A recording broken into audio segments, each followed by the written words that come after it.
Hello everyone, this is mufcMPB. I'm your host, Ash Meppers. It's roasting. Not sure what more to say than it's absolutely roasting. It's very, very hot. I'm not too sure how hot it is where you are. I today was looking for an aircon unit. I'd no luck, but I'll tell you a little bit more about that a little bit later. Today, we will be talking about Ten Hag's right-wing dilemma. Hello, Mash. Hello, Kieran. How's it going, boys? Nice to see you. Welcome. If you're coming into the stream, say hello in the chat. Make yourself known. We're going to have a lot of things to discuss this evening. Like I said, we'll be talking about Ten Hag's dilemma at right wing. We'll be talking about the international break, what's been going on there. We'll have a all hype, no talent, or should I say, all talent, no hype question a little bit later. But we got plenty going on this evening, so make yourselves heard. How's it going, Mash? Hope you're doing well, mate. Jadon Sancho and Manchester United. Well,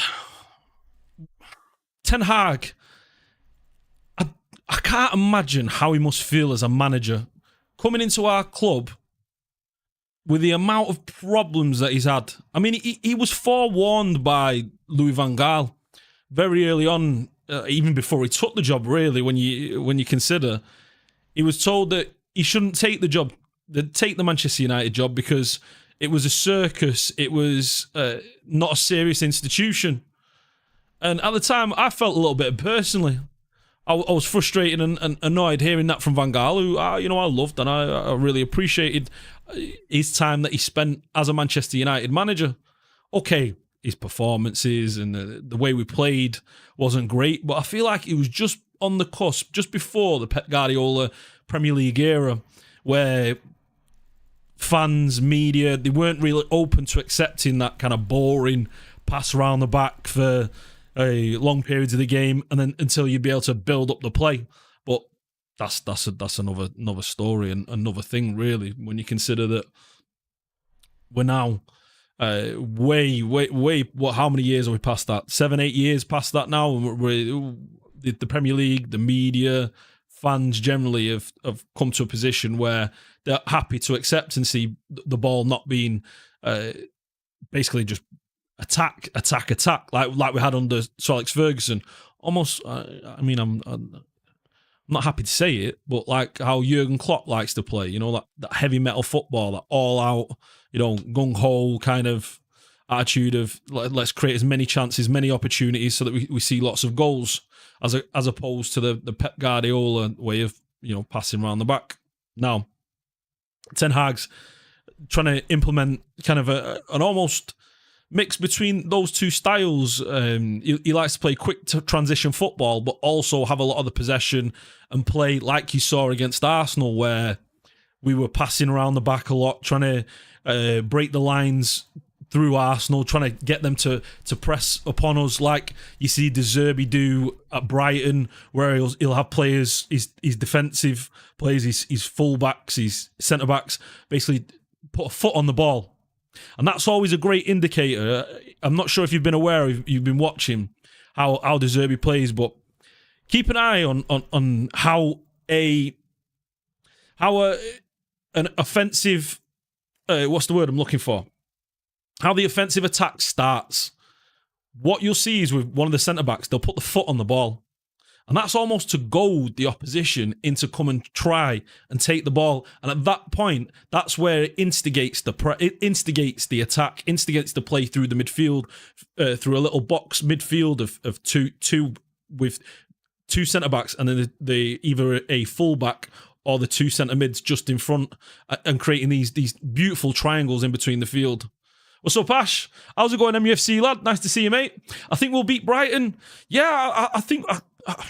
Well, I think we're going to win every game. That is, I'm sure that's how most Manchester United fans are. I go into most games thinking, right, we're going to win this.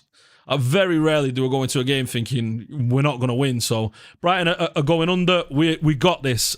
I think so too, David. I think so too. But before that, we've got Ten Hag's right-wing dilemma. Now, what did he do in that right wing spot? Let me know who would you play in that right wing spot? You've seen over the past week the issues with Antony come out, and to be honest, I don't think we should really be playing Antony right now. You take him out of the spotlight, you know what? It's going to be. I've got into a few arguments on Twitter, to be honest, with people saying that Antony should play and he should be thrown into the spotlight and innocent until proven guilty and all that. But for me personally, if you've watched any of the interview or you read any of the transcript of the interview, it's affected him. You know, it's really affected him. So you want his mind on the game. Now, there's lots of ways you can look at that, really. You could say that, well, if you play him, football becomes the first thing that he's thinking about. And yeah, that's understandable. But also, you've got opposition fans. You know, they'll be the chants will be coming out. You know, as we've heard with other players in the past, and there's no doubt in the back of his mind that those issues will still linger. And for Manchester United, because right now we're in a bit of a situation with the whole Mason Greenwood situation, and dealing with that poorly, and then to go and straight into the Antony situation and to not get that one right, that'd be a mistake. So what United need to do really is, at the moment, give Antony some time to kind of get his affairs in order, let justice do its thing, you know, whether that be Antony's justice or the women's justice. Either way, let it play out. So that leaves Ten Hag, like I said, with a problem. Right wing, who starts against Brighton on that right hand side? Now, let's see what you boys are saying. Mount. Now, Mount would be my choice if he was fit, Kieran. It's KPC in the chat. Mount would be my choice, but we're a couple of weeks away still from Mount being back. I'm not sure we've got a definitive answer on when Mason Mount will actually be back in training and looking to be in the matchday squad and in the starting lineup. I mean, first we need to see him at Carrington. We need to see him develop a little bit of fitness and then pick up a little bit of match fitness. Whether he goes straight in, I don't recall, unless anyone can prove me wrong. I don't recall a player coming back from injury under Ten Hag without a little bit of time to get into the squad first. Be that like a substitute appearance from 70 minutes, even half time and stuff. I think Ten Hag, what he likes to do, he likes to, you know, slowly blood the players in rather than stick them straight into the game and you know, risk a potential reoccurrence of an injury. From fit players, I'd go Pellistri. MUC lad, Pellistri. Pellistri's an interesting one for me. I look at him and he's got all the talent and the quality in the final third, but yet no end product. Now we say no end product. What do I mean by end product? He's played, I think, let me check. He played 47 games in Europe, or at least he's made 47 appearances in Europe. And in that time, he's had 0 goals, or at least that's the stats. I was looking through the stats today, and according to Transfer Market, he had him down as 0 goals. But I seem to remember Pellistri scoring at least 1 goal for Manchester United at the Stretford end as well. Or am I just making things up here, boys? Because according to Transfer Market, we had it down as 0 goals. So yeah, Pellistri, 0 goals, 1 assist in 47 appearances. Now, 21 years old. Let me offer you an alternative. Back on Twitch soon, big man. I will be indeed, Dom. Nice to see you, mate. Once FIFA's back up and running, I'll be over there as well. But on a Wednesday, a Saturday, and a Monday, I'll be here 7 p.m. Every week. And then for the rest of the days, Anton will fill in, or we'll have a nil as well on a Tuesday. So yeah, would try Mount when he's back at right wing. Indeed. Garnacho is your only option. Garnacho, I've never actually seen Garnacho on the right hand side, and I don't know what that looks like. So, could he play on the right hand side, whipping the ball in? Again, that's another thing that I can't say. You know, I've seen him, you know, out to in crosses, swinging on the inside, but I think right now, Garnacho starting this season, I don't think it's been his best starting. I think where we need Garnacho is off the bench. Off the bench, 60, 70 minutes, terrorising fullbacks. You see him, those fullbacks who played 67 minutes, starting to get a little bit tired. All of a sudden, they come up against Alejandro Garnacho. That's just too much for him. Just too much. The speed, the pace, the decision-making, just the dexterity, the ability to switch the ball between his feet. He's a fantastic player, just running at defenders. I think that's where his time should be spent, for me anyway. I don't think he should displace Rashford in the starting lineup. I wouldn't want to see him displace Rashford. Now, an interesting one. How's it going, bath time? Hello, it's absolutely freezing, isn't it? You know what? I'm not too bad today. I was worried that it was 26, 27, I think even 28 at a point today. And I was worried in my office, it's always at least 4 or 5 degrees hotter than that. So I went over to B&Q and I thought, you know what? I need an air conditioning unit. I can't be in there, dripping with sweat trying to talk about Manchester United. So went to B&Q and all sold out. Not a surprise, is it? What I was thinking was just for today, because apparently tomorrow it starts to all cool down again. So we're looking nice and cool over the next couple of days. So we can get back to a little bit of normality. Although I'm not complaining about the beautiful weather that we've had. We've enjoyed it. It's been nice. It always frustrates me for the international players, the Brazilians, the Spanish, the Portuguese, that when they're always on internationals whenever we have great weather. Has anyone ever noticed that? Whenever we have fantastic weather in this country, all our international players, they're always in other countries. So they come back to Manchester, it starts raining, and they're all like, stop lying, it was never sunny here. It never happened. It didn't exist. Why are you lying? And I could understand, because like I said, it always seems to fall on the international breaks. Matt says, food turned up 2 minutes before the stream. Buzzing. Hope you're enjoying, Matt. What are you having there tonight? It was my 3-year-old's birthday party today. He's going to be 4 tomorrow, and we had a little bit of a buffet, so not had much, but I might go nip out after the stream and go grab something to eat. Do we even have to play wingers, or could we just go narrow? Is it worse trying to shoe in a right winger or having to play Rashford at striker again? See, I don't think we're going to play Rashford at striker again. I think now we've got Hoyle in the team, I think he starts, or at least I'd hope he starts. He played 30 minutes for Denmark against San Marino. So he's building up his fitness, and I'd hope to see him back, and I'd hope to see him starting. But we'll see with that. With Rashford, he needs to play off the left. Rashford's a different player. He's a different animal. Off the left-hand side, he's fantastic. Down the centre, he's not the same player. We're talking about a completely different player there. He's not got the same kind of understanding of the positional demands that's needed from a striker, where it be runs, holding up play, bringing others into play, holding the line, the defensive line, all those things, dragging players out of position. He just doesn't have that striker in him. I thought he'd be able to develop it, and I thought it's something that would be able to improve in his career, but unfortunately he's had no one there really to tutor and guide him and almost be a mentor in teaching him how to be a striker. Like we've seen great players in the past, great wingers, great wide players move from the left and the right hand side into that striker position. And thinking too off the top of my head, give me some answers in the chat what you think at any other wide players that became strikers. I'm thinking of Cristiano Ronaldo and Thierry Henry, two great wide players who eventually became strikers. Although really you could say both still wide forwards. Wasn't there a story under Ranić that new signings were scared of the dark or something in winter?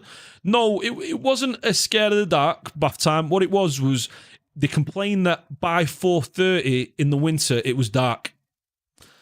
So, which, to be honest, that is a complaint that I have. I think most Englishmen have in the wintertime. By 4:35 p.m, it's dark in this country. So when it comes to like going out or spending time with the family and spending time with the kids, your kids get home from school at 3 p.m. These footballers, the kids come home and then they get an hour and a half with them, and then it's dark and they're having to stay inside or go to an activity play centre or go to an arcade or go wherever they go for meals and stuff. And it's the dark and it's cold. So it's understandable. I mean, having said that, seeing Sancho wear a snood, probably in summer as well, it's probably a couple of weeks ago. Bale, I'm not too sure of the wide players that became strikers. I'm not sure we could really put Bale there. I don't think he spent enough time up top. 26 degrees in Fallowfield. It's like 45 anywhere else. Oh, bath time. It's madness. We're just not built for it in this country. We don't have the. If you've never been to England and you don't understand our infrastructure, we just don't have that kind of capability to deal with this kind of hot weather. Our houses don't have the same kind of ventilation that warm climates do. We don't have the air conditioning units. What we basically have is a fan. I've got a fan here. I've got a fan directed at me right now. Now the microphone's not picking it up because of the magic of computing software, but this fan is blasting in my face. It's beautiful. But if I'm being really honest, it's only pushing around warm air. So it is what it is. It is what it is. The low more advanced on the right, says Dom Cridland. The low more advanced to the right. Let me offer you an alternative, boys. Jadon Sancho. Now, we're looking at Jadon Sancho here. The reason why I've got him up is because he is my offer to play on the right-hand side. I don't want to see Bruno there.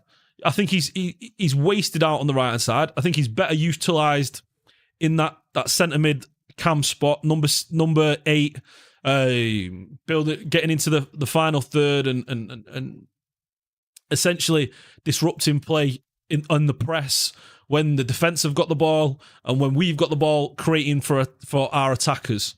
I think he's much better at that. Playing on the right-hand side, I don't think he's got that same kind of vision. Don't get me wrong. We've seen in the past him putting miraculous and wonderful balls into the 18-yard box, and he could probably do it. But what happens is you take away from the midfield. So, alternatively, what I've thought about and what might be interesting is if something that you've not thought about yourselves is put Bruno on the right-hand side, and in the centre midfield, go Casemiro deep, well, deepish. Casemiro deep, staggered to the left-hand side, Sufyan Amrabat, and then just staggered just in front of him, Eriksen. So we have a solid midfield of Casemiro, Eriksen, Amrabat, Bruno on the right-hand side. I mean, if we can't control the ball and control the midfield with those 4 players on the ball, and then Rashford on the left and Højlund up top being delivered and fed service, what it does do with that 4, what you'd need is Eriksen, you'd need Amrabat, and you need Bruno constantly making gut-busting runs into the box. Otherwise, what defenders would do, they'd almost double mark. They'd go man-to-man and add an extra man on Rashford and Højlund because you've not got the 3 up top or the 4 up top. So that would be an issue there. But what I would like to see, I'd like to see Jadon. I'd like to see Jadon given a final chance. Just sit down. Ten Hag must have spoken to him already this week. Must have seen him in the. Excuse me, boys. Just let me just have a little bit of a drink here. Hey, Diggy Dot, how's it going? Welcome to the stream, Diggy Dot.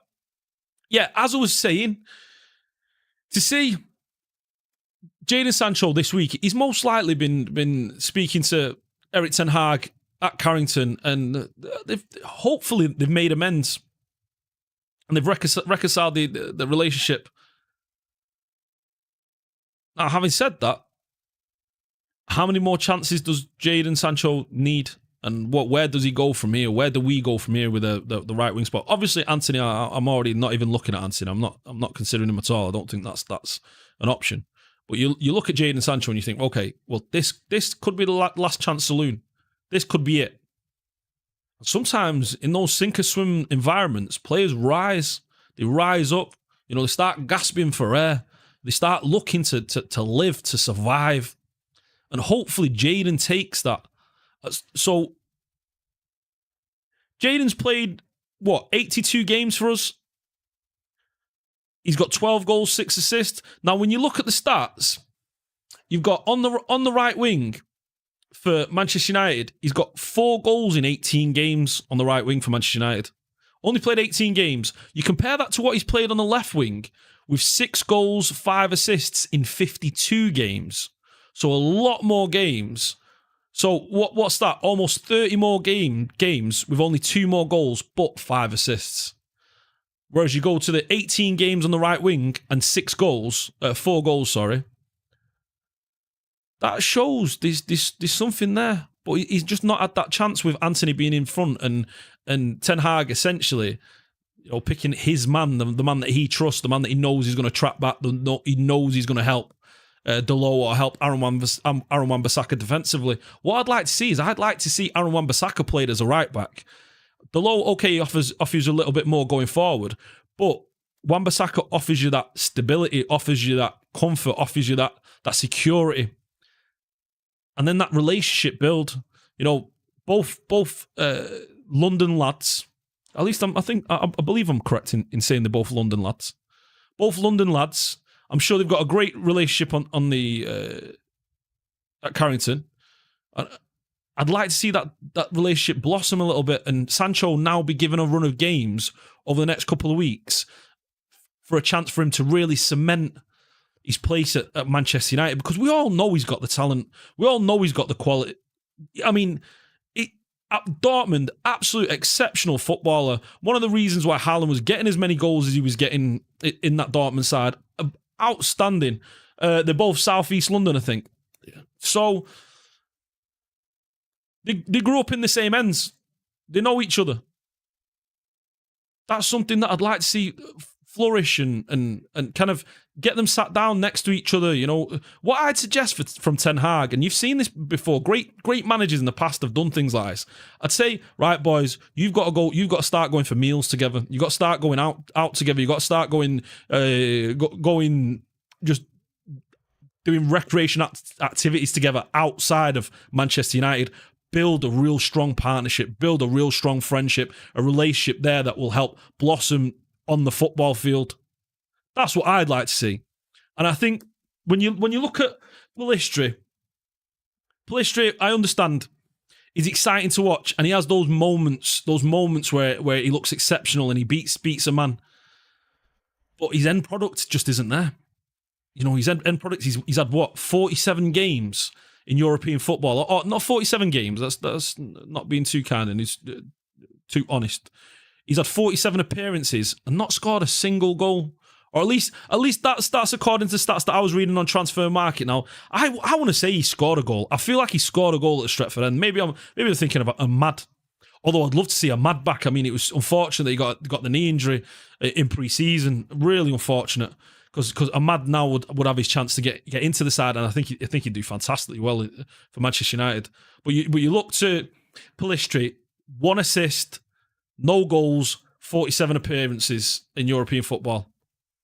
The talent's there. The end product, I'm not too sure. His passing's a little bit off. He's 21 years old. Watching him a little bit for Uruguay the other night, I'm not too sure he's what a lot of our fan base believe him to be. I'd throw him in anyway. If you're not going to play Sancho and we've got no other options there on the right-hand side, I would not want to see Bruno be wasted on that right-hand side. I'd throw Pellistri in and just let's see what he's all about. At least then we can say we've tried him. He's had his chance.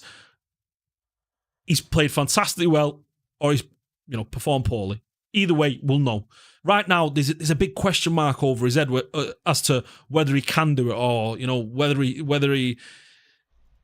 he'll kind of grab the bull by the horns if he was given that spot, that right wing spot for a couple of games. So we'll see. Let's see what the chat's got to say. Food Donna Crunch Burger from GDK. Oh, stop it. For a man of the same height as Ronaldo, I'd love to have seen Rashford become more balanced and physical. He's still got time to develop, Rashford. What's Rashford, 25, 26 now? I think it was around this time when Ronaldo started to fill into kind of his man body, didn't he? So I think there's still time for him. For me, Rashford's a little bit too just like a pole, just like a scaffolding pole.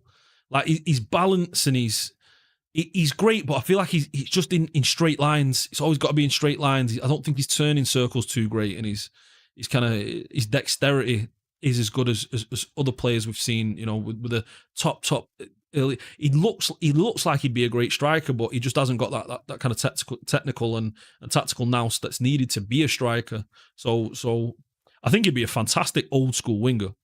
Old school winger on the right hand side. I think he'd be old school right midfielder. I think he'd be incredible in that position. We just don't play that anymore. I wonder if Martial is wearing gloves today. In this weather, it would not be a surprise.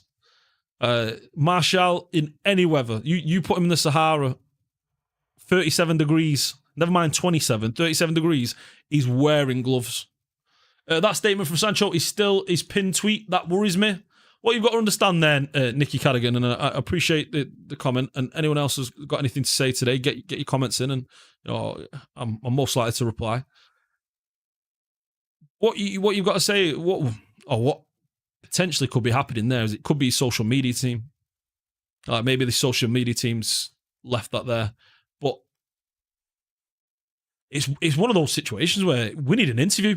He needs to be put in front of the cameras. What in an ideal scenario what to happen next weekend is I'd like to see Ten Hag start Sancho on the right hand side and Sky Sports do an interview. But when you listen to stories coming out from Carrington and from the club, and you hear about him turning down interviews in New Zealand and not wanting to do some of the media days and not wanting to, it kind of screams of shyness, a little bit of I don't want to say laziness, because some people struggle, being put in front of a camera, and they struggle with anxiety, and being put on the spot to say things and being able to and not be scripted and to speak off the cuff. And maybe Sancho's in that situation where that's just how he is as a person, as a player.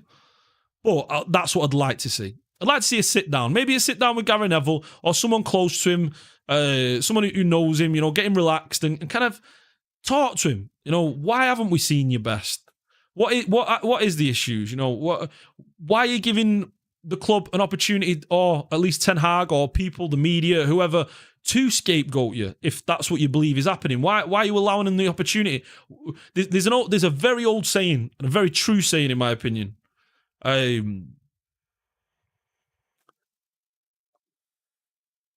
mean, if I could remember it, talent. Hard work beats talent if talent doesn't work hard. And that's the situation we have with Sancho. He's got the talent. Is he working hard enough? Is he a dog on the field, chasing after every single ball? Getting himself into position, making those runs off the ball, getting into those physical confrontations with players, push, showing his presence on the football field, because that's what you want from the top players. That's what the top players do. You see it with Salah, you see it with Vinny Jr., you see it with Mbappe, you see it with the top players in world football. They leave their presence on the football field, and they put the presence, they leave the presence on their opponents. Sancho, how many times have we seen Sancho being pushed about and he kind of like just arms waving in the air? Almost a little bit too much from Rashford as well, thinking about it. But that's not any kind of way to become one of the best and an elite football player. One of the greatest of all times, if not the greatest of all time, Messi. How many times do you see Messi being pulled back, being held, being pushed, continues and carries on? R9 Ronaldo, one of the very greatest. How many times have you seen him being pushed and shoved? Ronaldinho, same thing, pushed, shoved, manoeuvred. Carries on. That's what you've got to do. Today in modern football, too often, players, wide players, attacking players, young players, they get pulled on the shirt, they get held on the shirt, they stop, look to the referee, put their hands up. That doesn't exist to elite players. That doesn't exist to the top tier players. Someone's pulling the shirt, they carry on. They want to prove and show that doesn't mean anything. You're not stopping me. And Sancho needs that kind of attitude, needs that belief in himself. Now, if Ten Hag can't be the man to get that out of him, I'm not too sure who can, to be honest, because I believe Ten Hag and Steve McLaren on the training ground, fantastic coaches, fantastic one-to-one coaches. Does Sancho have the power to separate himself from his man to attack space out wide? Of course, yeah. Bath time. You saw that plenty of times in Dortmund. What Sancho's one of his best attributes, his best skills is almost stopping the play, getting a player to commit himself so that the attacking player, or at least the defending player, the player trying to win the ball back off Sancho, puts himself off balance in a position where Sancho then, in that split second, in that moment, can then push the ball to the left, to the right, or even through the legs. I mean, you go and look at his nutmeg compilation at Dortmund, or he'd be doing 1 or 2, 3 nutmegs a game easily at Dortmund when you watched him. A wonderful player. And you just don't see that at Manchester United. You don't see, maybe his reaction times are off, maybe he's his reading of the players, maybe just the speed's too quick for him in the Premier League. But for sure, Sancho's not about speed. He's about mental agility and quickness and turn of pace in those short, explosive moments, which gets him an extra yard and then allows the pass. They're both South East London. Yep, read that one. Mash, interviews are scary, especially with younger players, can turn your career just like that. See, that's why you have a pre-recorded interview. So then you say, right, I want ownership of this interview. So I want to be able to say what gets cut, what stays in, and what gets cut. So at that point, Sancho can go in and he can feel confident. If he says anything stupid, he just goes, right, cut that. I don't want that showing. You know, I made a fool of myself. I'll get a decent media team at least that'll be able to say, well, Sancho, you need to cut that piece. You know, calling Ten Hag a bald fraud. We can't have that. That's just going to be problems. Needs to decide whether he wants it or not. Otherwise, it's going to be another Pepe situation where he can barely give away an £18 million player. I agree, Matt. I agree. The good thing is we didn't spend the 120 million on him. You know, we didn't spend the 120 million. The 120 mil would have been... Imagine if we didn't spend 120 million on him right now, stuck with him, not being able to get 50 for him. That'd be a difficult situation. I mean, it potentially would have been worse than the Maguire situation. Hey, Mash. Nicky Callaghan, he was brilliant with Haaland up top. Hopefully Højlund can provide a similar link-up.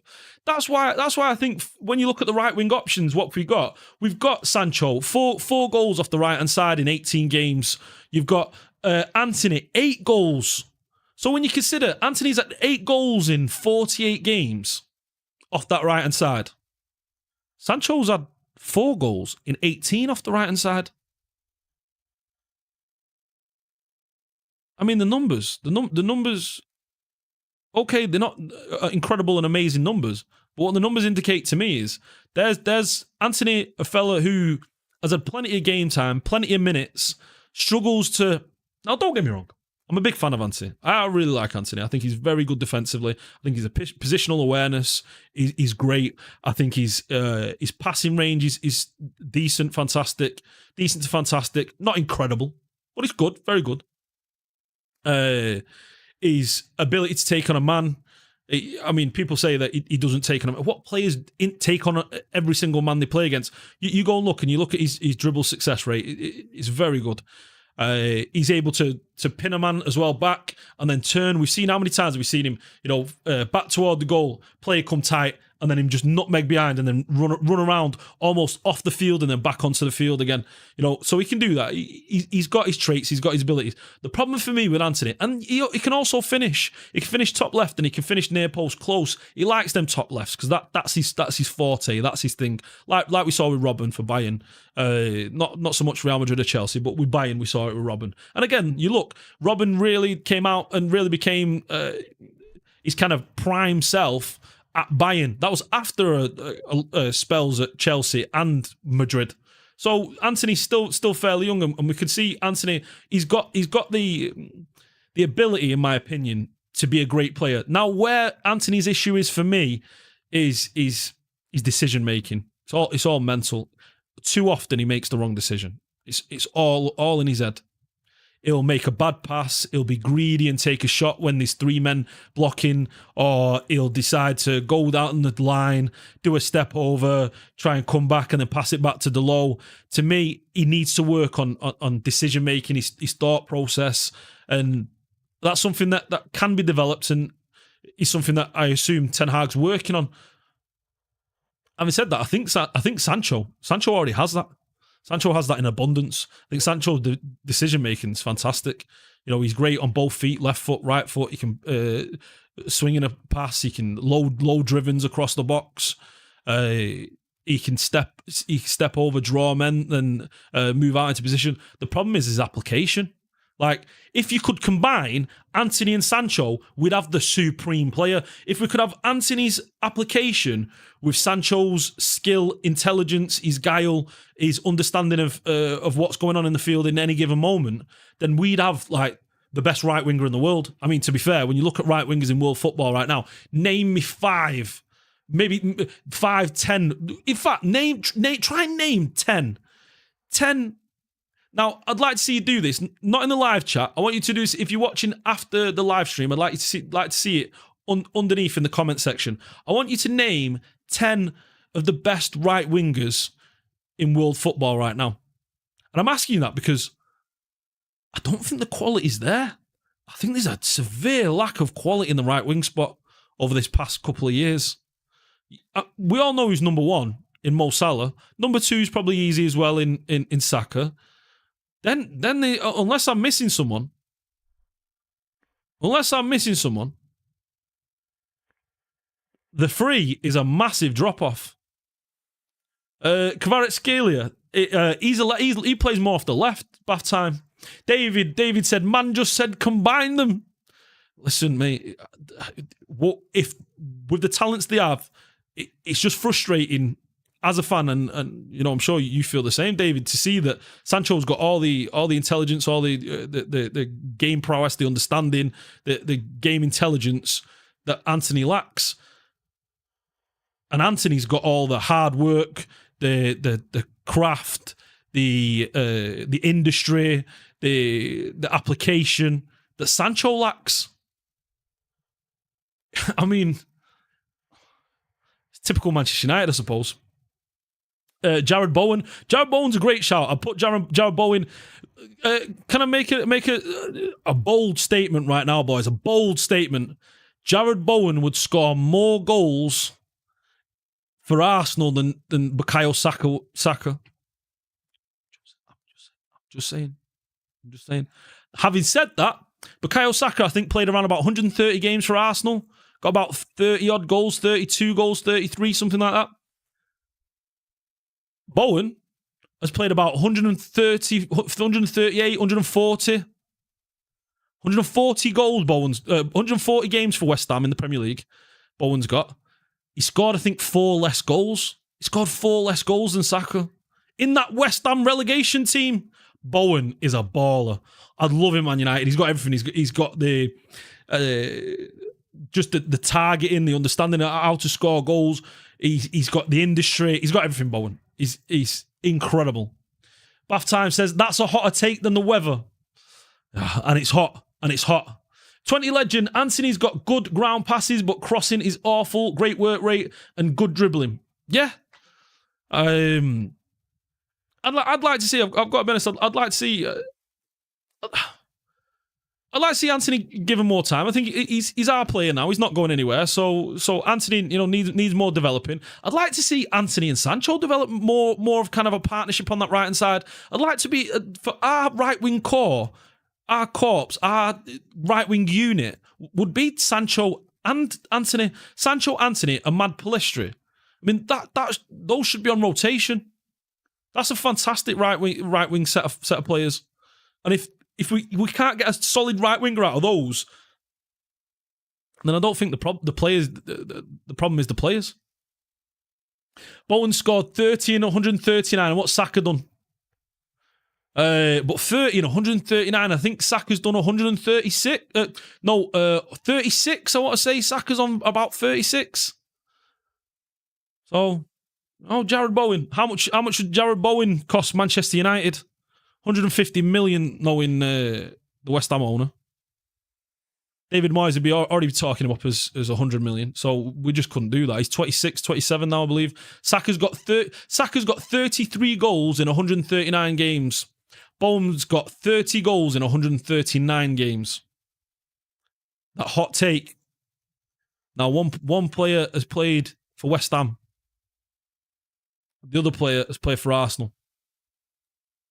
I'm just saying. I will say, though, I'd imagine about 20 of those games was at, like, right wing back, left wing back for Saka. So there is that as well. It's KCP. Man said Rodrigo. Rodrigo at Real Madrid. Solid, but I mean, I don't think there's any chance of prying him away from Real Madrid. Right now, our situation is either play Sancho there, play Bruno there. Let me know in the comments under the video if you're watching after the live stream. Who would you rather see, Bruno or Sancho start on the right-hand side? Right now, we've got no Mason Mounts to play there. That would be my choice after Sancho. If Sancho could sort his head out. Antony, I don't think he'll be starting in the foreseeable future. And if he is, then there we are. There's our option. You know, all this conversation here was kind of unnecessary. How's it going, Craig? Welcome to the stream. Make sure as well, boys. Make sure to like and subscribe if you've not already. I'm not too sure how many likes we're on at the moment, but it'd be much appreciated. It helps us. It helps you, and it helps the channel. So thank you very much. Wiki says Bowen has 129 games for West Ham. Wiki, I wouldn't trust Wiki because Wiki kind of doesn't get updated often. I'd trust Transfer Market. Who scored? Fot Mob. Where else we got? A few of the other ones as well. Yeah, my bad. I typed 3 instead of 2. Right, let's see what else. Even Brazil and Barca only have Rafinha. Not great. That's what I'm saying. The right wing market right now. Say we do like, what's the Fiorentina player off the right side? I forgot his name. Plays a little bit off the left and the right. Hope you're well, bro. I'm good, Craig. Nice to see you, man. Nice to see you. It's glad to be back and glad to be hearing from you. Gonzalez. I was going to say Gonzalez, but I wasn't sure. I was getting confused with Goncalves at Sporting, is it?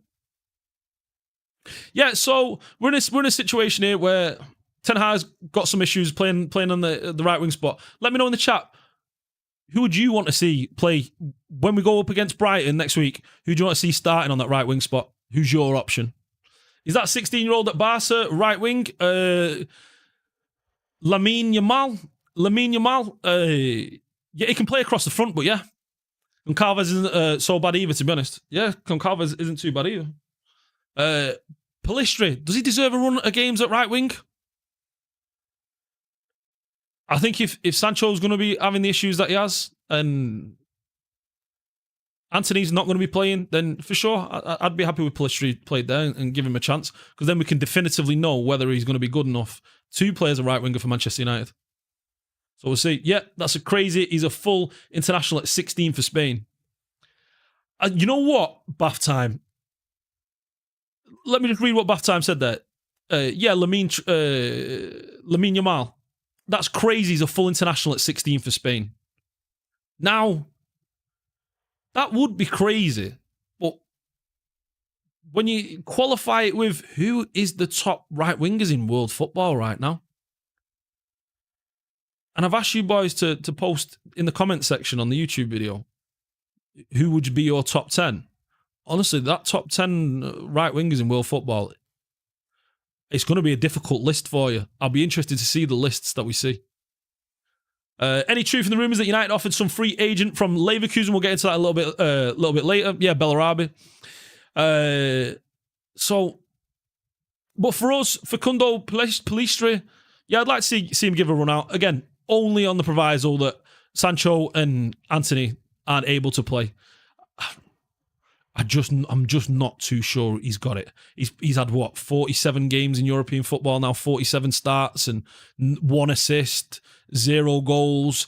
He's got no end product. He's one of those players. He's almost like he's an Adama Traore. Looks amazing. And Alain Saint-Maxim. He's one of those players that kind of confuses you, makes you believe he's better than he is. Like, he looks fantastic on the football field. You're thinking, wow, this guy's a 15-goal-a-season player. This guy's a minimum 10 assists. You go and check the numbers. Not 1 goal, not 1 assist.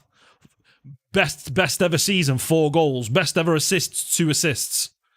He's that kind of like lulls you into a false sense of security, believing that he has got the numbers. When you dig a little bit deeper, he's not that guy. And like I said, for me, I think he's confusing a lot of the Manchester United fan base at the moment. I love to see McTominay starting higher up the pitch. Yeah, that's something that I think Manchester United fans have wanted for a little while now. I'm not too sure what the issue is there with Ten Hag and McTominay.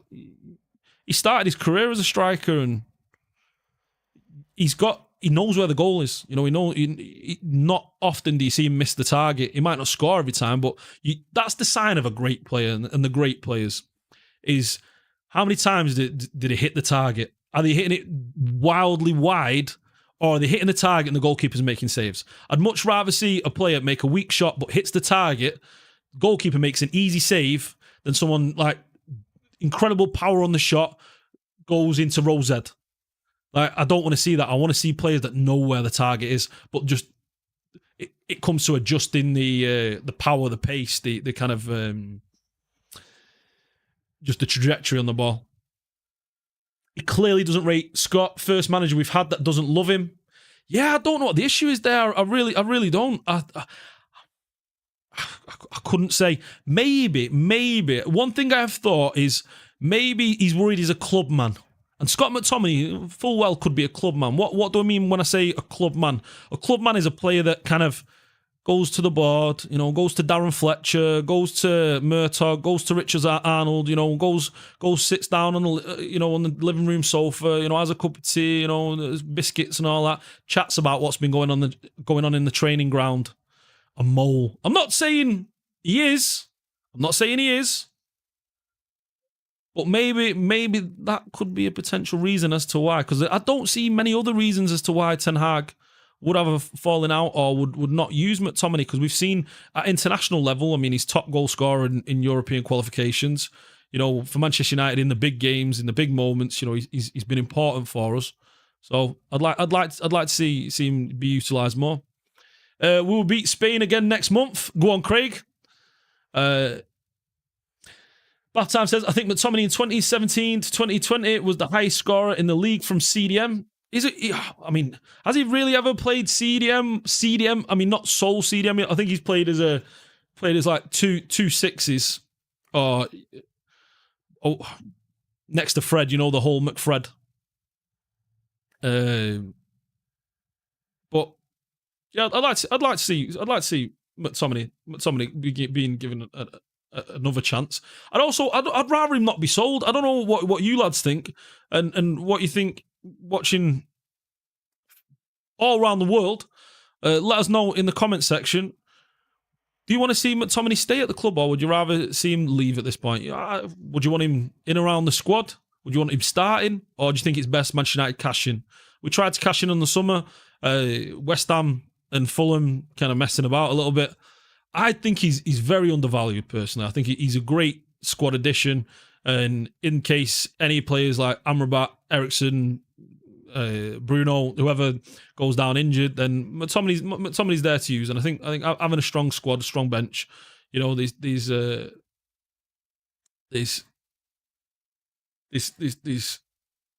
always use in having that kind of a player around the dressing room, around the squad. It was Bruno's 29th birthday yesterday. Happy 29th, Bruno Fernandes from mufcMPB, and myself. What a player. Fantastic player. He's been a great addition to our squad. He gives it everything. He scored again yesterday for Portugal against Slovakia. I mean, what more needs to be said about him? You can see here Sergio Reguilon on Instagram wishing him a happy birthday. Happy birthday, Capitan, says the caption from Sergio Reguilon. Bruno Fernandes has also spoken on Rasmus Højlund this week. He said he's someone who is always trying to speak to everyone. He's really open. That was enlightening. That was something where it's given me a little bit of comfort knowing that you see Martial, and if you was to guess what kind of a personality he is, and you hear things, you know, mulled about Old Trafford, Carrington, he's not really. He's an introvert. To put it very simply, he's an introvert. He's not someone who speaks and is happy to speak to his teammates on like a consistent basis of just like that jovial relationship. He's kind of within himself, you know, doing his own things. He laughs, he jokes, you know, he has his moments, as you've seen, you know, in some fantastic pre-season footage over the past couple of years. But generally, on the football field as well, you don't tend to see him, you know, speak to his team. What I would love to see is a player like Rasmus Højlund, or any striker for Manchester United, in fact, Be that vocal point in the team. Be that one who's dragging them midfielders up. You boys will remember who've been watching Manchester United for a long period. Wayne Rooney. Wayne Rooney would be screaming for the ball to make it up the pitch. You know, and same with Ruud van Nistelrooy. He'd be screaming for the ball to get it up the pitch, and he'd be causing those midfield players, when midfielders are kind of, and it happens, you see it often, midfielders get caught within themselves. They'll be passing around the midfield, they'll be going through the motions, keeping things ticking, trying to look for space, trying to look for the perfect pass, the perfect opening. Sometimes you need a striker to get the ball up, get the ball to my feet, put me in behind, put it in out wide, kind of get them on the toes, get them playing. And I feel like Rasmus Højlund will be that player. I feel like he will be that man that causes those midfielders to kind of just stop messing about in the midfield. Stop messing about in the midfield and push the ball up. Let's see what the chat's got to say. 20 legend, McTominay does hide away in games, doesn't show up for passes when he's been playing last season. You know, it's a massive difference between him and Casemiro, but would love having him further up. I agree completely there, 20 legend. I mean, when he's receiving the ball in his own half from the defence or from the fullbacks, yeah, I don't think he's comfortable in that position. I think he's always better facing. He's always better facing the goal rather than his back to the goal. I think he's much better in that scenario. You see him with the ball at his feet, facing the goal. He's able to make runs. He's been able to make passes. With his back, he seems too nervous. He seems too skittish, not understanding. And what you often see is him almost hide behind forwards or hide behind centre midfielders. You know, not wanting the ball with his back toward the goal. So I agree completely with that one. Bath Time says he clearly doesn't rate Scott. First manager that doesn't love him. Yeah, I agree. Bath Time also says, I don't get that impression from McTominay. It strikes me as very professional. You're speaking in regard to me saying that he could be talking to Darren Fletcher and a few of the Man United board and the staff around. He strikes me as professional, but I think that's part of him. It wouldn't surprise me if that's what he believes is part of him being professional, is him speaking to the board, is him speaking to Darren Fletcher and people around the club and letting everybody know what's going on. So it wouldn't surprise me. I wouldn't put it past him. Adam Calvert says England was boring, didn't watch the second half. Gareth Southgate, England boring. That's not news. That's not what we're bringing on this channel here. Go on, Adam. Yeah, I saw Rashford come on in around 65 minutes. I mean, the whole team played poor that game. The whole team played really poor. Bruno's so loyal to managers and always involves with his teammates. He's terminally online, judging from his Insta. Yeah, and you say he's online. He's in life. He's online, isn't he? And what I mean by that is he's ready. He's willing to help out. He's willing to talk. He's proactive as well as reactive. He's willing to engage and speak to players and try and get the best out of them. And you know, he's happy to take some kind of criticism on board within himself and continue on.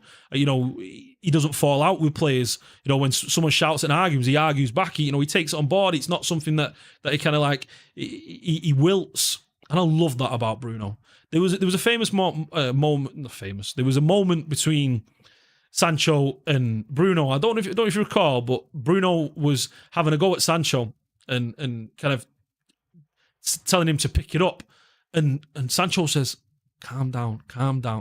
You could clearly tell that Sancho's not receptive to that kind of attitude, that kind of, I won't say berating, but almost berating. That like, come on, fix up, get yourself sorted. And that's something that we've seen Ten Hag try to do with Sancho, and it's kind of all blown up with that happening. Where and how we go with Sancho, I'm not too sure, but if anything, you should be looking at Bruno. Any player at the club should be looking at Bruno and be trying to imitate and be trying to copy, mimic what Bruno does, because he's consistently fit, consistently willing for the ball, consistently trying things. He's running down all the alleys, all the channels. He's just constant menace to the opposition. Absolutely love him as a footballer.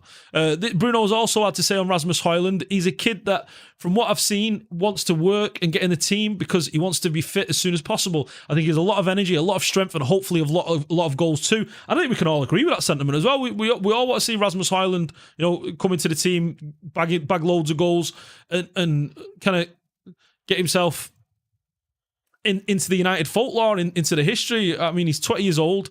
He's big, 6'4". He's a Manchester United fan. I was there the day that they announced the signing. I saw him come out, and you could see it on his face. I was in the South Stand, just right next to the Stretford end in the corner, and you could see how excited he was looking around the stadium. Fred the Red gave him a bit of a cuddle, a bit of encouragement. He's there, and then the cameras are panning on him and watching him walk toward the halfway line. And throughout it, he's got his hand on his chest, and he's just looking around like, wow. And that's what you want. That's what football's about. A player who loves to play for your football club, a player who loves to score goals, somebody who wears the badge and feels the badge, plays every single moment, and hopefully for us, Rasmus.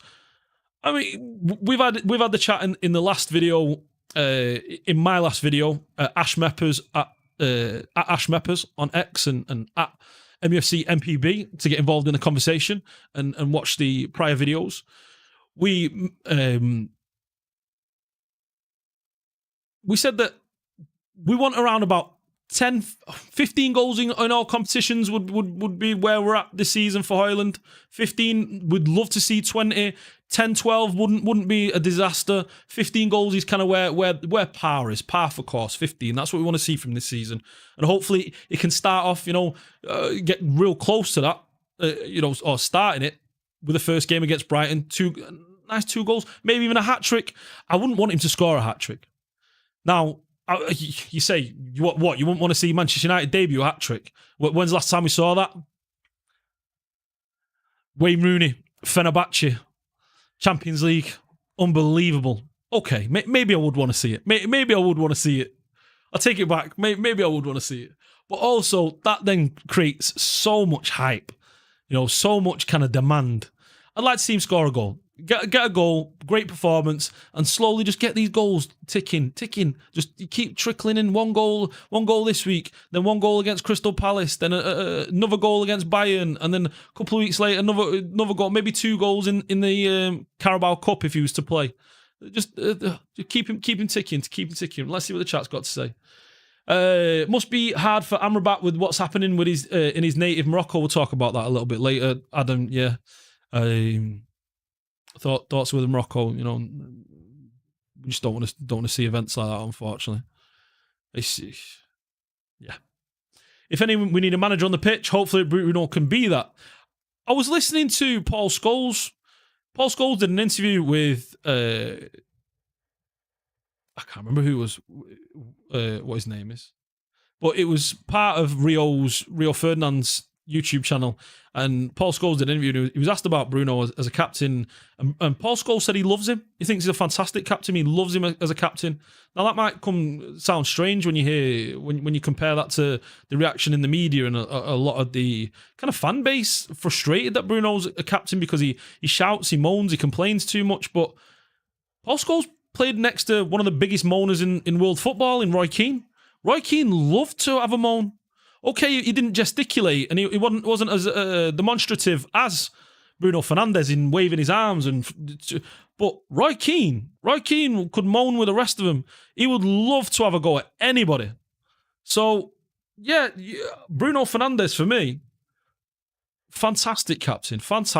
I couldn't have imagined him being captain. I was hoping he was my choice when it was mooted for that Rashford potentially could be captain over Maguire, and for me it'd be great for Rashford, but I didn't want to put that added pressure on top of him. I thought Bruno Fernandes was the right option, and I still believe that. And yeah, I think he's. I believe a big statement here. We'll look back at this in 3, 4, 5 years time. I think Bruno Fernandes for us will be our Luka Modric. I think he's going to play for us until he's 36. He doesn't rely on pace in his game. It's all about his in-game intelligence, his game understanding. I feel like he's going to have no issue continuing to play for the next 5-6 years at Manchester United in the midfield. I think we're set there, and I'm so lucky to have him. When it comes to injuries, the man never gets injured. I mean, touch wood, he never gets injured. He plays every minute of every game almost. I think he had the most minutes in the top four leagues last year, apart from goalkeepers. Unbelievable footballer. Neville and Keane don't seem that impressed with Bruno as captain, which is madness because Neville as a captain was a moaner. Keane as a captain was a moaner. It's like someone needs to kind of needs to tell them and remind them that, hold on a moment, Gary, you used to whine and moan constantly and consistently. And same with Roy Keane. So I don't understand where they're coming from there. I really don't. Hello, Tuds. How's it going, Tuds? Nice to see you. Welcome in. Make sure you've hit the like button. Make sure you've subscribed. This is where I'm going to be every Wednesday, Saturday, and Monday. All the Manchester United news, Tuds. I'll be interested to hear your opinion. Anyone lurking, sat there in the background, don't be shy. Get yourself in the chat. Let your opinion be known. And also, when the video's ended, anybody watching on YouTube, I'd appreciate the comments in the chat and the comments in the comments. All done just for you, appreciate it. And anyone else there who's forgot to press the like button, that would be appreciative. And anyone there yet to subscribe, I'd really appreciate if you could subscribe as well. Helps us on our journey. We're just at the start of the mufcMPB journey. This is something where we're not going away for the next foreseeable future at least. This is going to be a long-term thing for us. We're looking for, 2-3. Manchester United ain't going anywhere. We ain't going anywhere. You've seen the mufcMPB Twitter. You've seen how successful it's been over the last couple of years. You'll see also with us having big guests on here over the next 6 months, and you can be one of the first subscribers. So make sure you subscribe, and I'd appreciate it. Thank you very much. Hey Ash, are the people here mostly from your Twitch stream? Tuds, I know. No, we've got a wide range of people over here. Mike, welcome in, and anyone from the Twitch stream, welcome in, and anyone from MUFC Twitter and the wider world, welcome into the YouTube channel and the chat, and we appreciate you having here. Let's continue on. Bruno Fernandes said, "I want my strikers and wingers to score goals. I want to see their happy faces celebrating in front of the Stretford end," and that's what we want. We want exactly the same. We want to see the happy faces celebrating in front of the Stretford end too. I want to be there cheering, jumping up and down. I mean, the South Stand, I've got to be honest. I apologise for throwing shade on the oldies, but the South Stand, because it's the oldest stand in the ground, it means there's a lot of old season ticket holders there. So it's not as loud as the rest of the stadium, but I'm there screaming and shouting, so I make up for what that lacks. Arsenal women out of the Champions League. Russo scoring 2, then missing a decisive penalty. Yeah, sorry, I was speaking to a young lad the other day, one of Riley's friends who goes to a lot of the women's games, and him saying he stopped watching the women's games because Alessia Russo left. I was devastated when that happened. It was sad news, yeah. But I mean, I say I wish her success at Arsenal. I don't think I do, to be honest. I'm devastated. I'm still sore about that one, so give it a little bit of time. Give it a little bit of time, and then we can move on from that one. And there's David, our old boy David De Gea, legend in the sticks. I think David De Gea goes down as a legend for our football club for sure. Wishing Bruno Fernandes a happy birthday. Fantastic relationship they had, and great. Earps might go there too. Yeah, I've been hearing that Mary Earps is looking for a potential move out of the club, and it's completely understandable with what's happened over the last couple of months and the way we treat the women's team at the moment. The kind of substandard qualities and the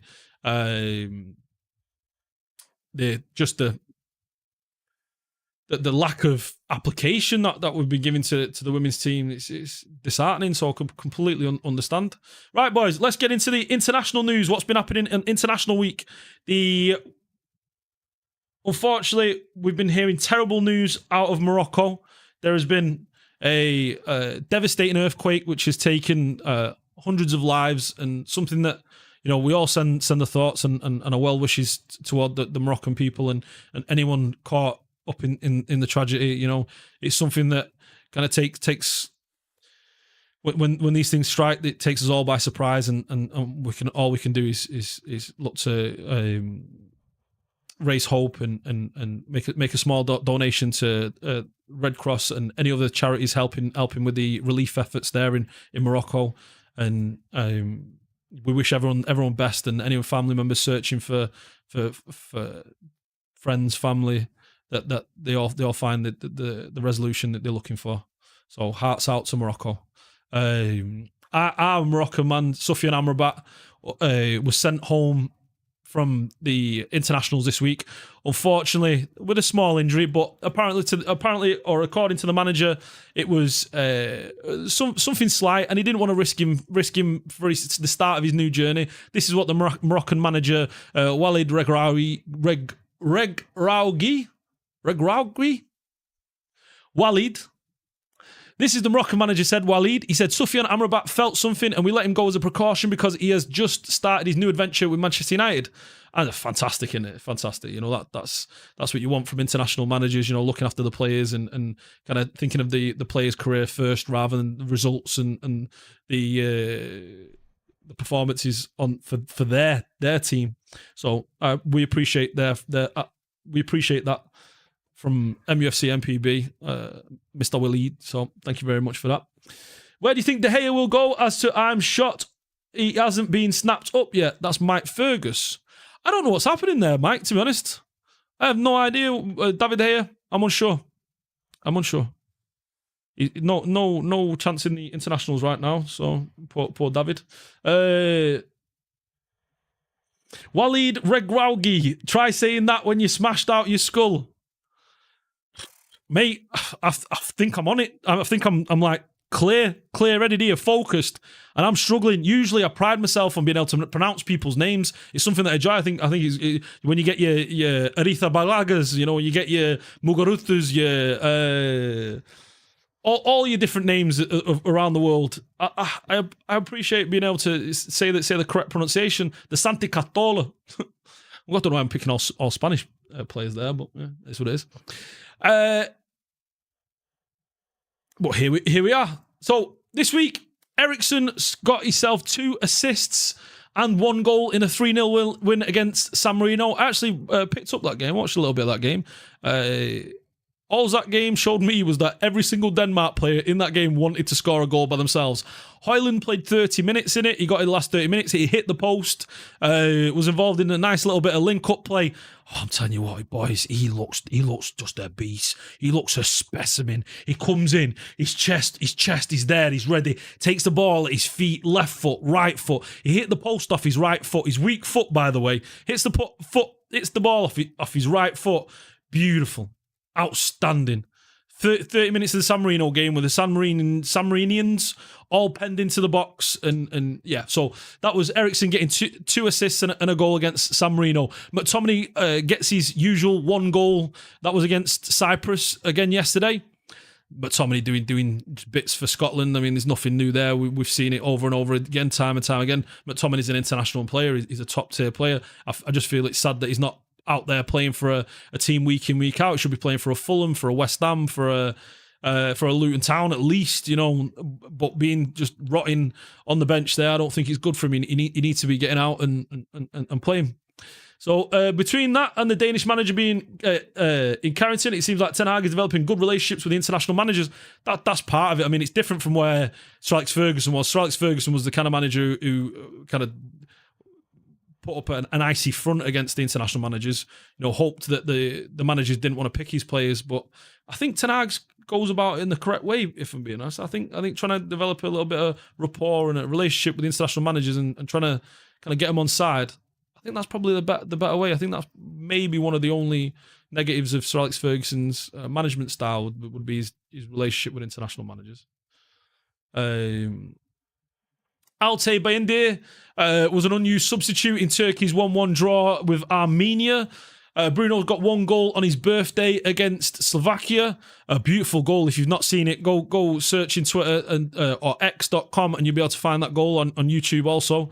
Bruno scoring 1 goal on his birthday. Delo playing the majority of that game also with Armenia. Casemiro captained Brazil versus Bolivia in a 5-1 victory. Pellistri played 71 minutes against Chile in a 3-1 victory. No assists, no goals. Again, lively performance, but as I was saying a little bit earlier in the stream, struggles with the end product. Lindelof captained Sweden in Sweden's 5-0 win against Estonia. Maguire started for England. I'm sure a lot of the England fans were watching that game. Maguire, I wouldn't say culpable or the reason why we conceded the first goal, but I don't think he helped himself by marking an England centre-back rather than just putting himself in a position to stop the goal being scored. Rashford came on the 65th minute and played incredibly well. Played incredibly well. He had a few good touches. He made a potential goal-stopping challenge against Mudryk on the 18-yard box. A few nice passes, but also you could say it was a bit of a Jekyll Hyde performance, really. Really, thinking about it now, rethinking it, yeah. He had a few misplaced passes too. He tried to ball roll, lost the ball, and yeah.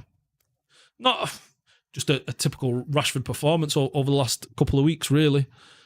So that marks the internationals. Let's see what else we've got for you here, boys. Bruno's birthday, international news. While we're here, boys, let's get a quick opinion in the chat, in the YouTube chat. I'd like to hear, who is this player? Which past the present Manchester United player is this? Hype versus talent. Who's got no hype but all the talent? Who is this man? This, to me, screams of Dennis Irwin. And that was my reply in the chat, in fact. Dennis Irwin, best fullback in Premier League history. 2-footed, used to take penalties and free kicks. Ability to read the game, defend like no other. Never put in a performance below 8 out of 10. Scholes. I think Scholes has been getting the hype after his career. I think he has done. I think he's getting a lot of hype these days, and well due. I need to stop showing this on camera.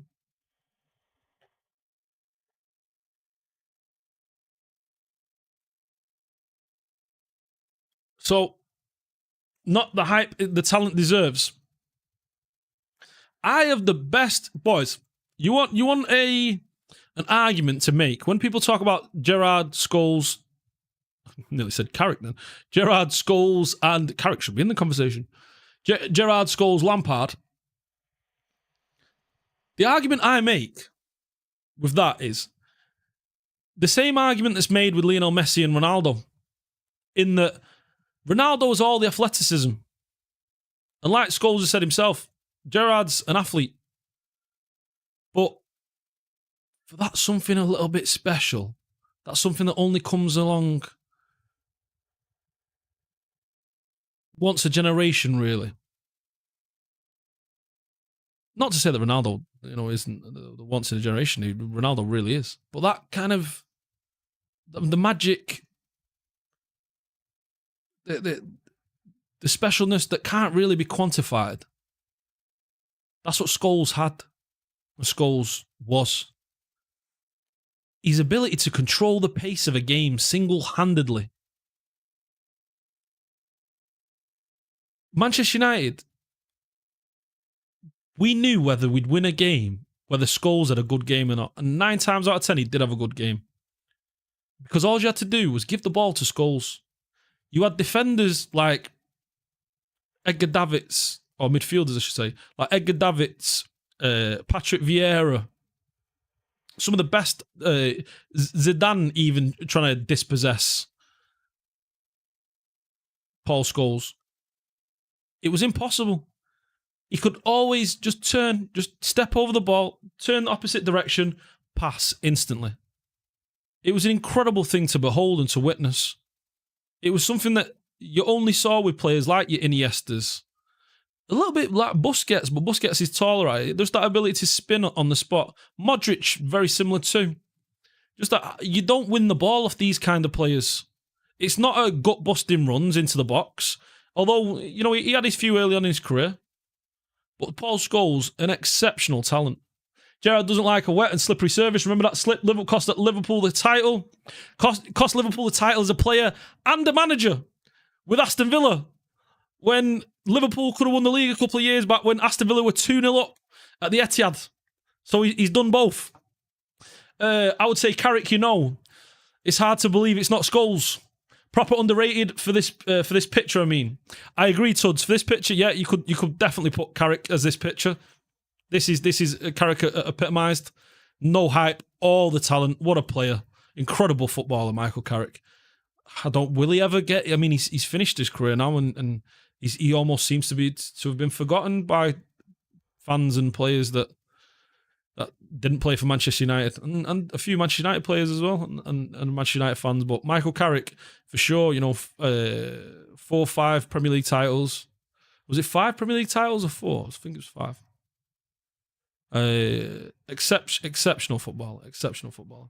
Nicky Carrigan said, Adam Calvert-Gerrard had a bad day. Adam Calvert-Gerrard had a bad day. Shocking. What else have we got on the programme? We have got Bruno's birthday, sell, start, bench. Another tweet this week from mufcMPB Twitter account. Start one, bench one, sell one. Zlatan Ibrahimovic, Edinson Cavani or Wayne Rooney. I mean, this is one of the easiest tweets I've ever seen in my life. Wayne Rooney start, Zlatan bench, Edinson Cavani sell. Done, finished. That was easy. Please tell me, okay, maybe Ibra in his prime, but Wayne Rooney. I mean, it's Wayne Rooney. Exceptional. Unbelievable. What a player. What an absolute outstanding, exceptional player Wayne Rooney was. Someone who had that dog in him, that fight, that willingness to kind of give everything for the shirt. Absolutely loved him. Chased down every ball. Was angry, frustrated, wanted it all. Just constantly wanted to win. Just had that desire, that passion. Never give up. What a player. I remember watching Carrick and not quite understanding what he brought to the team until he was injured. Then I truly realised how good he was. Yeah, 20 legend. I was very excited to sign Carrick from Spurs. I was so looking forward to getting him into the team, and then once he was in the team, he was just one of those players. That's a position that I've always looked at. I love and appreciate that kind of that ball playing CDM, the player who can kind of break the lines. And he was an interception monster. Like, okay, he wasn't the best tackler. No, he wasn't the greatest at slide tackling, stand tackling. He wasn't bad, but he wasn't. That wasn't his kind of. He wasn't a Roy Keane attribute or a Patrick Vieira. Those kind of players, or a Kante or a Rodri. What he was exceptional at intercepting the ball and reading because he understood where players wanted to play the pass. So he'd always get himself in a position to intercept that ball and read where the player was being had next. He had that high IQ, high football intelligence that not many players possess. Very, very, very good player. Always knew where to be, when to slow the game down, when to play it between the lines. Oh, fantastic. Fabulous footballer. All right, so this is the Manchester United, the mufcMPB news roundup. We have Manchester United recently rejected a loan inquiry from Besiktas from Hannibal Mejbri. The Turkish transfer window remains open until September 15th, meaning there is still a chance of a new offer. I'd like to see him be brought into the team a little bit. I think there's a chance for Mejbri. I really do think there's a player in there. He's a sink or swim kind of player. He's a bit like Januzaj. Like if he got a run of games, I think he could surprise everyone. But will he get a run of games at Manchester United? I'm not too sure, and that's the issue we have here. We've not got the. We can't lose. Just the Premier League's not kitted out anymore to be able to lose like 7, 8, 9 games.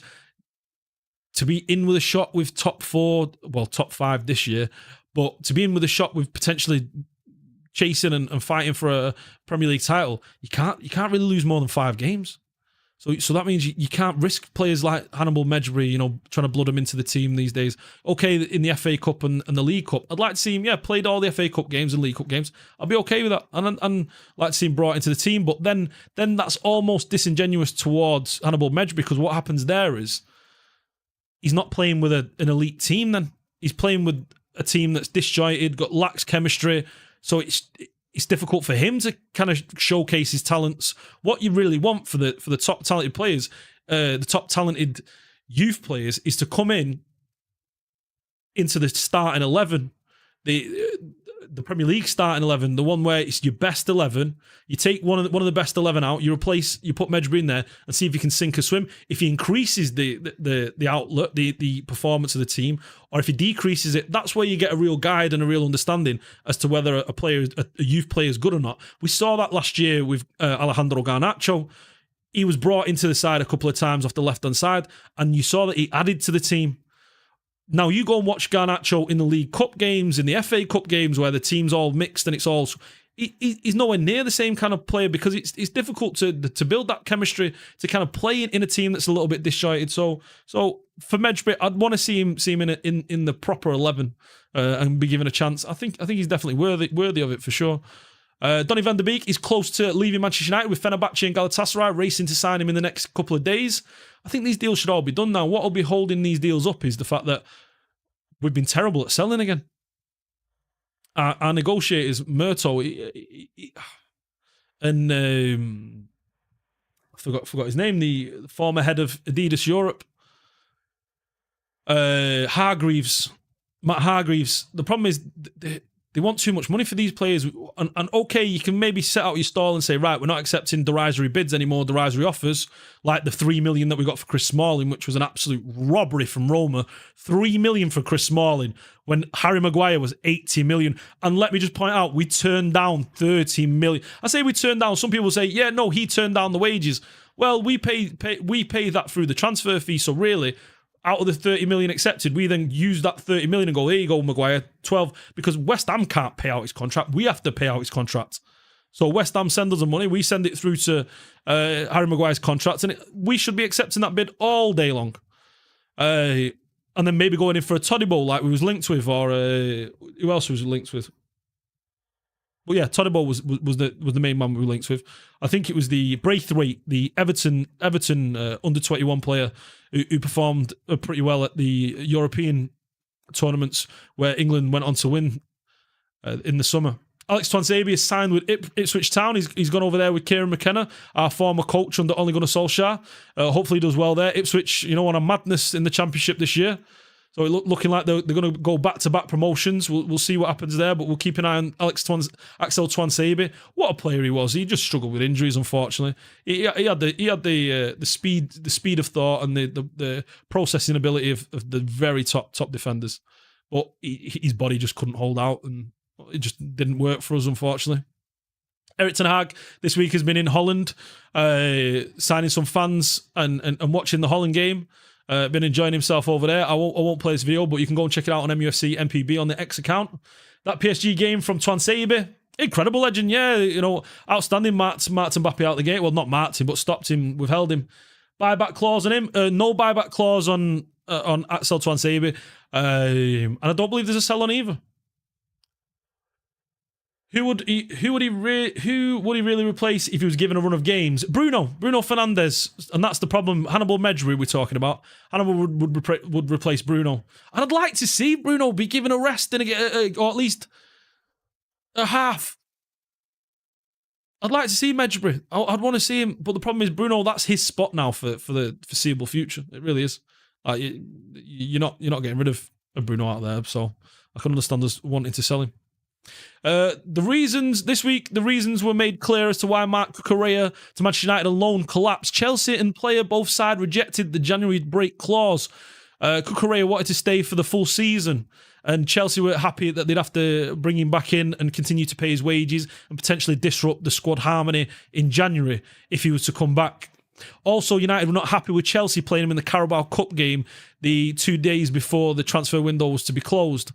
Now, I think that's something and nothing. That's not really anything that's really should be spoken about. It's if anything, it's good to get him into fitness and playing a Carabao Cup game. Yeah, that's nonsense from our side, in my opinion. Karo Mitoma was speaking and said that when he was a little boy, I used to watch Cristiano Ronaldo from Manchester United. I wanted to be like him. I imagine lots of young players grew up watching Cristiano Ronaldo, perform absolute madness on the football field during the 2010s and the noughties. What a footballer, and any player looking at him should really to take anything away from Cristiano Ronaldo's career is his application and his commitment and his desire, his willingness to be a top athlete and to be a top professional. Like, as I was saying earlier, you know, hard work beats talent when talent doesn't work hard. You know, if you put in that hard work, you will beat many, many talented players, as we've seen in the past, like your Adnan Januzajs, like your Adel Taraps, like your El Shawaris, like your names. Give me some names in the comment section. Some of these wonderful players in the past who are, you know, laced with talent, but got no application. Jadon Sancho, we were speaking about earlier, unfortunately. And Manchester United have also been offered former Bayer Leverkusen winger Karim Bellarabi. I think he's passed it personally. He was available as a free agent. That's according to CDS. Bojan was something. Now, again, if Antony's out, then potentially this is something that we might have to look to do. But yeah, no, he's not someone who I'd be looking at. Trying to purchase or trying to sign down to a contract personally. Not a man for me. And that rounds up the news for this evening. Thank you very much for watching today, boys. I hope you enjoyed the stream. If you have, hit the like button. Make sure you've subscribed. Chat, share with your friends. Any Manchester United fans you know. Tweet on your x.com accounts.